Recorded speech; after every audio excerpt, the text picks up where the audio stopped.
What's up guys, it's Paraly5er here, and today we are playing the 1.3 update yet again, and I'm going to be giving you a basic tutorial of the new Playgrounds mode, and kind of everything you need to know, but I can't cover everything in one video, because there is so much stuff and it's so complex that it is almost impossible.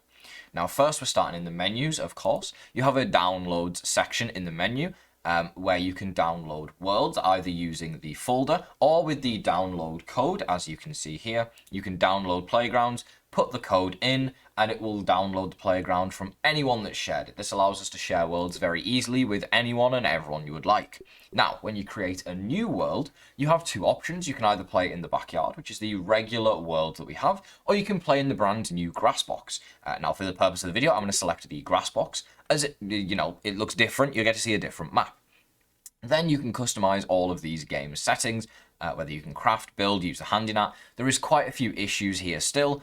They might be changed by the time this patch releases, but there is a few issues with how this works in terms of building, for example. Recipes are unlocked right now, and you can't turn them off when you start the game.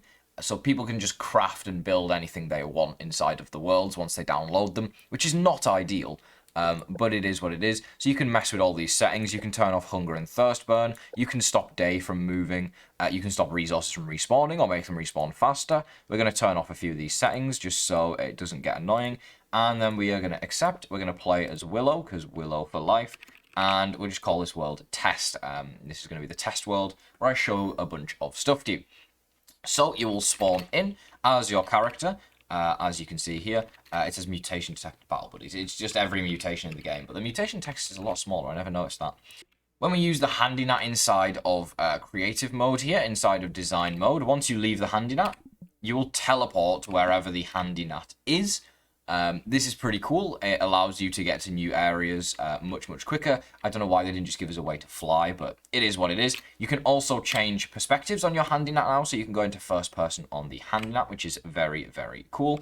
But yeah, this is the basic new map that they've given us. You can see there's a water area, there's a little anthill over there, there's a lab over there. There's a bunch of labs around that you can go inside of and experiment with.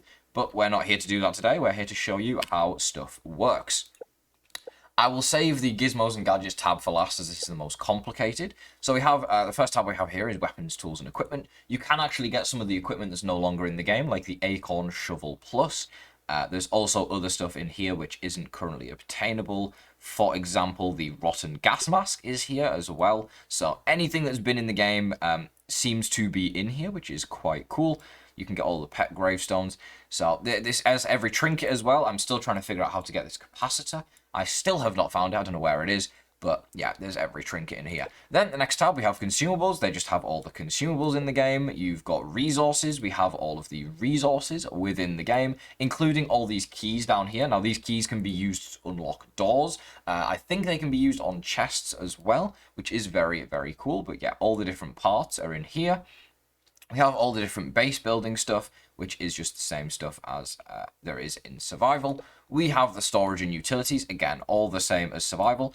Anything that has this little yellow icon in the top right means that it has both link triggers and link actions, or one or the other at least. A link trigger basically is to do with interacting with the thing. So for example, we have the basketball hoop here, and that is going to trigger a link when you score. So when you score, if you have any arrows from the basketball hoop to another thing in the game, it's going to work on it. So if we take the scoreboard, for example, here, and we place a basketball hoop, where did the basketball hoop go? And then I draw an arrow from this basketball hoop to the scoreboard. So as you can see, there's an arrow from the hoop to the scoreboard. If I go and I score in the hoop, like so, the scoreboard increases. So that is what link triggers means. It means that when you interact with the object in certain ways, which it tells you right here, it says it triggers when you score, which it did, and then it increased the scoreboard. And link actions is another one, which means when an arrow goes into something, it tells you what it does. So if there was an arrow going into this firework thing from the hoop, the trigger is when I score. The link action is to activate the firework launcher. So if we go into play mode now, and I drop a rock through here, the fireworks go off. Just as you would expect. Perfect. Right, let's go back into design mode. So yeah, that's what these little circles mean in the top. You can build virtually anything here in terms of machines from the labs and stuff. You have the new target dummies. There is everything you can build in the game there. We have all the decorations and stuff. There's nothing too crazy here. You have all the trophies and stuff bugs. This section here is the creatures. So if you place down a creature, for example, it'll spawn in like so, and it'll stay still. When you go into play mode, it'll start moving around. You can damage it and punch it, but as soon as you go back into design mode, it'll respawn where you initially placed it. You can't currently customize these, but you can copy them and place a bunch of them at once. So that is another thing, is these creatures. You can get all the orc enemies. You can get the koi fish, if you want the koi fish in the back garden. You can get all the bosses. You can spawn anything you would like into the game. Then we have the large harvestables. This is grass, you've got berries, you've got plants, anything you would like seems to be in this section. You can also have roots, so these are destroyed by like tier 2 tools, for example, or tier 3 tools, depending on which ones you pick. You've got all the clay, quartzite, milk molars, anything and everything you could possibly want in here. In this section, we have the man-made props, so these are all the big props that are kind of locations around the yard that you can mess around with and place wherever you would like. All the lab pieces are here, all the miscellaneous stuff. There's everything you could possibly need. As you can see, not a lot of this stuff's interactable because there's no little symbols in the top right. That's how you tell what is and isn't. And then finally we have like the land, I suppose. So you would go into handinat, for example. If you wanted, you could just ignore this map entirely. Just go above everything, which would be right about here, and just build your own map with these pieces. You could just build whatever you would like. You can make little dirt islands. You can build fungus, grass, anything you want. You have these terrain here. Now these, you can stand on them, but you could also use these to make like your own little tunnels as well, like so, that you can go through, which is very cool. Another thing to note while you're building now, you'll see in the bottom right, just below my face cam, that we can change the axes. So if I rotate right now, it goes around in a circle like this. If I press R to change the axis, it can bring it closer and further away. If I press R again, it rotates on the pitch axis, which rotates it up and down. And then I press R one more time, it'll do the roll axis. So you can rotate on all 3 axes now, as well as bringing it closer and further away for when you build it, which is very, very nice. Let's finish off this tab here. So you have the hamster skeleton. You actually get the full skeleton if you build this as well. This guy is huge. Look at the size of the hamster. And then we have the snail shell, all the other plants and roots and everything you could possibly need. But that's not where the tutorial ends, because the tutorial only gets started once you get to this section right here. This is the most complicated section currently in the game, is the gizmos and gadgets, and it's a bit of a mess, but in a good way. We have a bunch of brand new Switch activations which you can use. Have I set anything up ahead of time? Absolutely not. Why would I do that? Let's just build it right now, and I'll try and show off everything that I can. Right, so as you can see, I've linked up everything to this Broodmother Brazier right here, this infected Broodmother Brazier. So if I start the game, you'll see, if I press the button, it turns it on. If I press the button again, it turns it off. Now, if you go back into design mode, you can press G, and you can change the color of the button. Buttons are not really that customizable, but that's fine. We have the switch here, which, again, not very customizable. We go in, we turn it on, it turns on. We turn it off, it turns off. Pretty simple. We have the lever here. You turn it on, it turns on. You turn it off, it turns off. The pull switch, you pull it turns it on.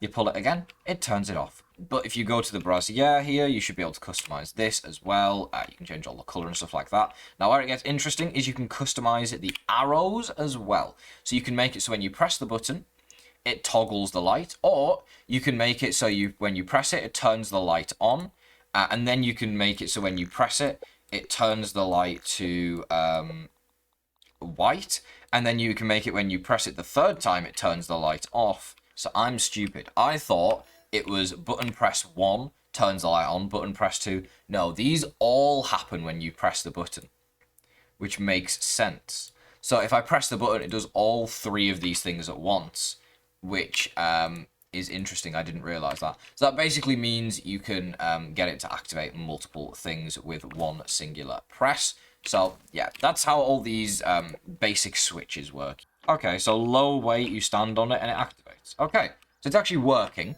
I'm guessing medium weight means you need probably 2 players on it.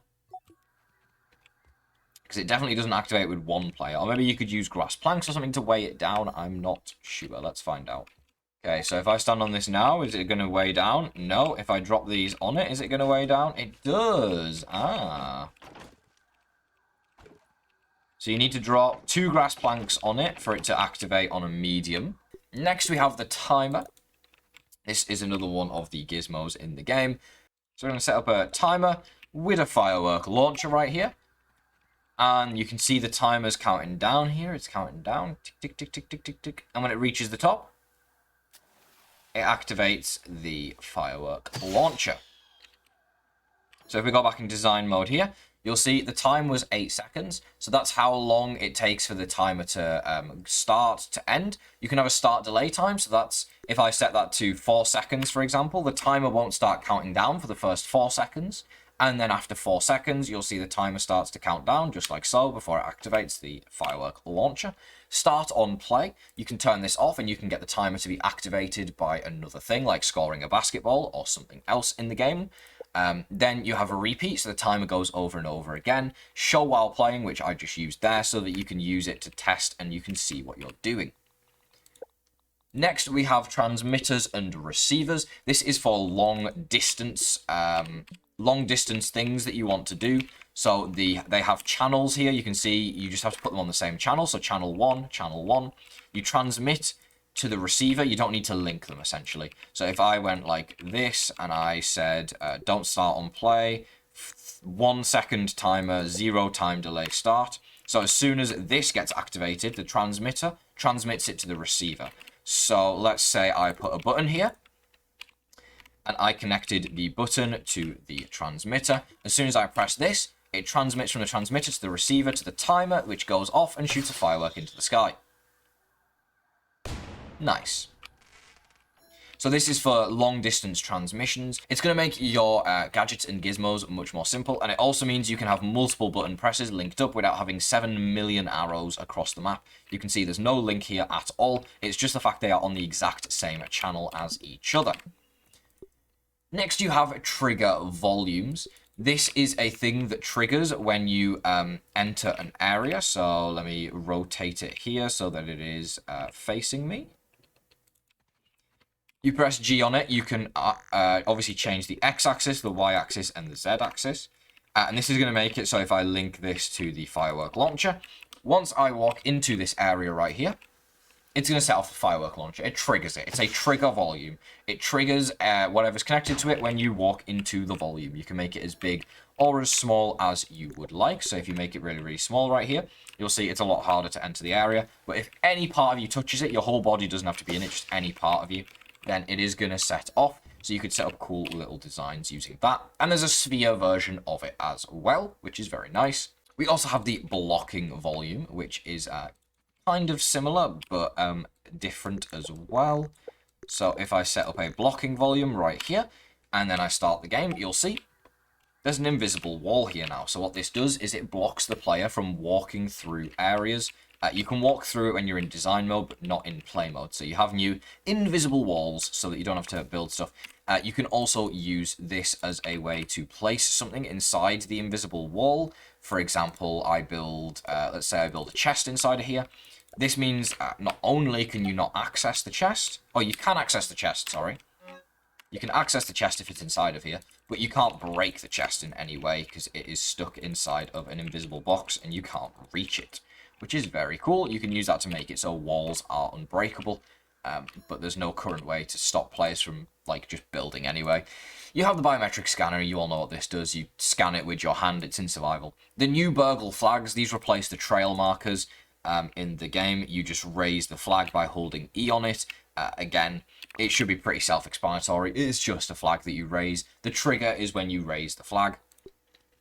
We have the new telepotties. Need I say any more? Let's start the game. Watch this. Boom. These are turned on by default. They are literal teleporter poopers. I would have called it the telepooper rather than teleporty, but it works either way. Yeah, you can turn these on and off. Again, they have channels, so you set them to the same channel. If they're on different channels, for example, and I walk into it, it's not going to activate because they are on different channels to one another. If you have 3 teleporters that are all on the exact same channel as each other, and restart the game, it's going to teleport you to a random teleporter, I do believe. Oh no, it looks like it's going to the same one every time. What happens if I go into this one? That one goes to the middle one as well. That one, no, it's definitely random. It's definitely random. Very, very strange. What if I'm looking this way? Is it to do with where I look? Oh! It might be to do with which one I'm looking at. No, that's definitely not it either. Very strange. Don't put them all on the same channel. You can deactivate one, so if I deactivated this one, these two would link, and then I could deactivate this one and reactivate this one, and then these two would link. If you're looking to set up 3 teleporters, you'd have to activate and deactivate. Next, we have the fan. You can get these underwater. These will blow the player. They also work on land, so if I turn this on here, 100% power is on. If I go over it right now, it's not going to blow me. If I turn the game on, it actually doesn't seem to blow you upwards. Interesting. Okay, so they only seem to work horizontally then, or they're only powerful enough to work horizontally. So if I drop into the fan right here, you can see it blows me a mile away. Very, very nice. What else do we have?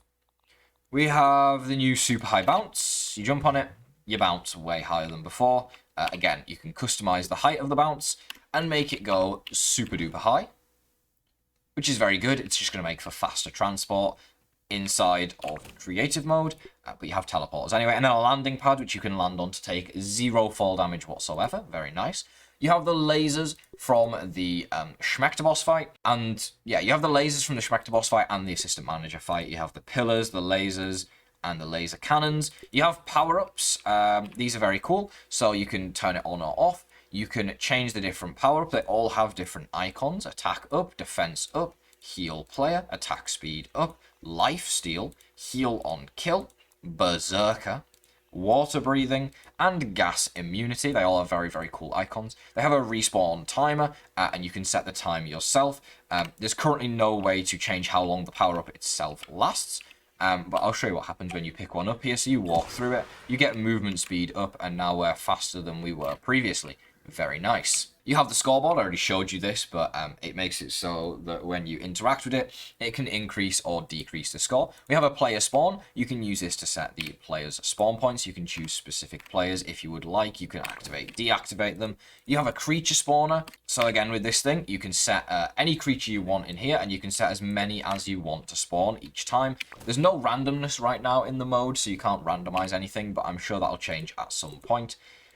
You have a quest marker here. You basically set a custom marker, and then if we press G, you can set it as active, show the player's distance. You can show it when near or far, and what that's going to do, it's going to give floating text, and you can use it as quest markers, so that if you're looking for a certain thing, it's going to show up, and you don't have to have ugly trail markers or anything else. We have speakers. These play sound effects inside of the game. There's a bunch of sound effects to choose from, a lot of sound effects. You can change the volume, you can change how far away you can hear it from, and you can change the pitch.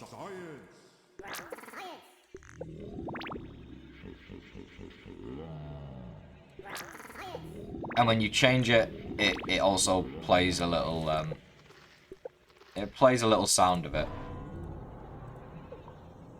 Very strange. And then you can also change the music as well. Again, you can just change it to any music you like. I don't know why there's not a volume thing or anything here, but it is what it is. Next, effect spawner. Again, very basic. You pick an effect. You can choose the size of it. You can press Y to preview. And then you can also choose whether it plays a sound or you want to play your own sound. You can do any effect you want here. Very cool.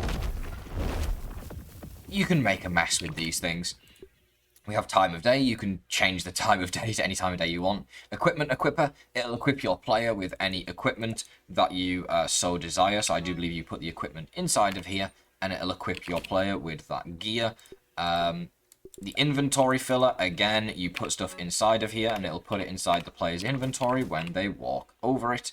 We have a large and small raw science. You walk through these, you gain raw science, either 100 or 500. And then the three probably most complicated things in the game currently. You have a counter with a condition. So what this is going to do, you can customize it. And you can make it so that when it is equal to a certain number, greater than or less than certain numbers, it will activate. So if we have it equal to 2, it would be, for example, if I put a button linking into the counter, it would make it so that when the button is equal to 2, no more, no less, only 2 button presses, it's going to open the door, let's say. So we hold O, we press it again, the door opens. Press it again, the door closes because it's no longer equal to 2. Speaking of doors, I didn't show you. You can customize doors to make them locked by default. And now if I start the game, you'll see it says locked at the bottom of the screen. If I press this twice, it no longer unlocks. Let's see, if I press G on here, it says open. I can change it to unlock and open. So now when I start, it unlocks and opens the door. If I press it again, it closes it, but it's still unlocked. Very cool. You can customize every door to be locked. You can also customize the doors to be unlocked with a specific key, which we showed the keys in the inventories earlier. So you can have players collect keys to unlock doors. Then we have the switch gate. This is probably the most complicated thing here. So you can set it to not. All is an AND gate. At least is an OR gate. And only one is an XOR gate. So if you have it on all, and we set up 2 buttons here. No, you don't want to use buttons here. We're going to use levers, because you can see them easily. And we're going to link them to this. And then we're going to link it to a door. And I'm going to show you how these work. Right, let's start. So, if it's set to all, you have to turn on both switches, or all the switches that are linked to it, and it will unlock. If it is set to at least, you can set the number of at leasts, but for this to be an OR gate, it would have to be at least 1, since we only have 2 connections. So if this one's on, it unlocks. If this one's on, it unlocks. If they're both on, it unlocks. Now, if we go back into design mode here, and we set it to only 1, this is an XOR gate. So if you turn on one, it unlocks. If you turn on the other, it unlocks. If you turn them both on, it closes. We have the not option here, so if I start the game now, it should make it so that if one's on, it's closed. If they're both on, it's open. If they're both off, it's open. But it's weird because it didn't open it when the game started there. You see that? It was closed, but if I do this, it opens it. I don't know if that's a bug. It might be. But you can do not all. So if there's only 1 or 0 turned on, it's open, it's open. If I turn them both on, it'll close. There we go, boom. So you could have it, so you have to deactivate a bunch of levers. That's probably the most complicated thing in the game currently, and that's what's going to stump a lot of people. And then here we have a switch. So this is like having a lever, except you can activate it with anything in the game. So I could open a door and it could cause it to switch this switch right here. So this is essentially the equivalent of this, except the player can't interact with this version of it. Which I guess kind of makes sense. There is no way to customize the actual switch itself, but you can customize the links to everything. And there's a bunch of complicated stuff here that you can have. Yeah, it gets really complicated. But that's a basic coverage of everything in the game. I'm not going to go crazy in depth on how everything works. It can get really, really, really complicated. But hopefully that covers everything you need to know. Yeah, go have fun, mess around, do some fun stuff, and spawn in some scarabs to run around. Yeah, if you enjoyed the video, leave a like on it. I'll see you in the next one. I hope you all have a great rest of your day.